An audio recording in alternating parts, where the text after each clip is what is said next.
a lot about this new country, South Sudan, which of course came from Sudan. And a lot of questions have come up, which would be, how are they doing? What challenges do they face coming in as this newly developed country? For my analysis, I believe there are three aspects where we look at as challenges. One would be the healthcare or disease problems they have. They suffer, according to an article in Times published on August 12th, they suffer from malaria, malnutrition, extreme fevers, forms of diarrhea, and exotic ulcers and worms. And the most common thing is that, quote, they have a lot of curable and easy treatable diseases, but there are no clinics. So as a result, many children die of a simple cold.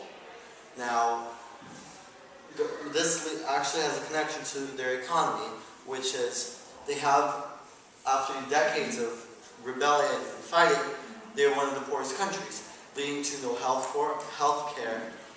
They have very few schools and buildings, and their infrastructure is not enough to support 8 million people, which is their population. Now, as a result that they have, they're poor, they don't have health care, that connects to how would they fix their disease problem.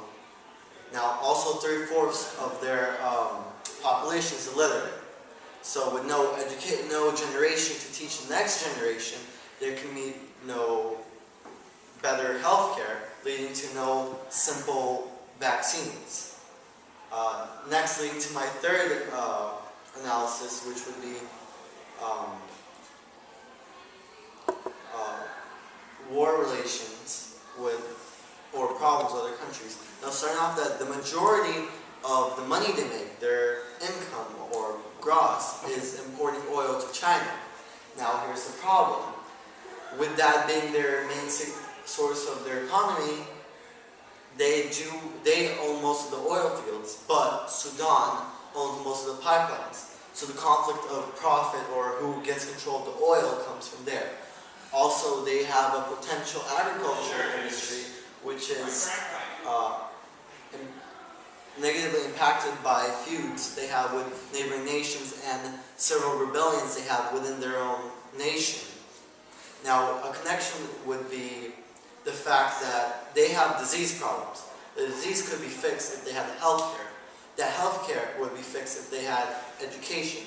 They do not have education because they don't have the money. Their source of money is oil, which they could possibly lose, which means they could collapse as a nation